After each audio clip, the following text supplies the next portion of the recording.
Isa na yata to sa mga pinakasikat na pagkain sa Japan. Ang tawag nila dito ay omurice o sa atin ay omelette. Simpleng itlog lang to na may mga kasamang gulay at may sarsa ng ketchup. Kapag sa restaurant ka umorder ng omurice at hinati mo sa gitna ay aapaw po yung itlog niya. Imagine niyo yung volcano na nag-erupt, ganun yung magiging itsura niya. Pero dahil obento lang to, hindi to masyadong appealing, pero okay na rin. Pagkatapos namin mag-almusal ay tamang gitara lang. Maaga akong gumising ngayon dahil marami akong pupuntahan at bibilhin para sa pagpipaint. Alam niyo sa Japan, napakamahal talaga magpagawa ng bahay. Kaya pag bibili ka ng bahay, minsan mas maganda talaga yung gawa na. Napakamahal talaga ng labor dito sa Japan. Kaya ako na lang yung nagpintura ng mga dingding. Nagpa-quote kami ng painting ng bahay dito, aabuti ng 130 lapad. Kaya kung OFW ka talaga na handyman, lamang ka kapag pumunta kang Japan. Pwede mo nang gawin yung bahay mo at pwede ka pang mag-part-time job gamit yung skill mo. Ang ginawa ko sa dingding ay pinag-eksperimentuhan ko muna yung mga gagamitin ko. Gumamit ako ng kung ano-anong brush pero nag-end up ako dito. Para sa akin, ang the best na pang pintura ay yung plastic packaging ng Shein. Wala akong skill ng pagpipintura kaya YouTube lang namin ng asawa ko. Pwede na siguro to for the meantime. Medyo messy lang pero okay naman. Marami-rami pa akong pipinturahan pero okay lang. Unti-untiin natin yan hanggang matapos. Nagmukha na nga akong taong grasa doon sa pintura kaya naghugas muna ako sa labas. Head, shoulders, knees and toes yung level ng pagkapulubi ko. Pumasok na rin ako at baka hagisan ako ng barya ng kapitbahay. Rekta workout na ako pagkatapos magpintura pero ramdam ko na talaga yung pagod. Furikake ang tawag dito. Very popular to sa Japan na nilalagay nila sa kanin para lumasa yung pagkain nila. Ang totoo, kahit lagyan mo lang ng furikake yung kanin, kahit hindi ka na mag-ulam, masarap na. Kaya kung bibili kayo ng pasalubong para sa Pinas, huwag niyong kalimutan ng furikake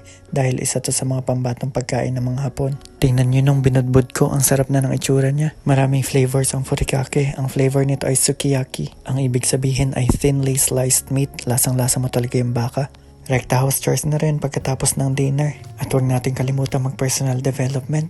Natuwa ako dun sa nabasa kong Japanese news. Tungkol ito sa baby hippopotamus sa Thailand na nag-trending. Kita nyo naman ang cute-cute niya. Actually, first time ko nakakita ng ganito. Para siyang maliit na baboy. Pero alam nyo, kahit cute ang hippopotamus, kasali sila sa most dangerous animals. Kaya lagi unahin natin ang safety at picturean lang natin sila.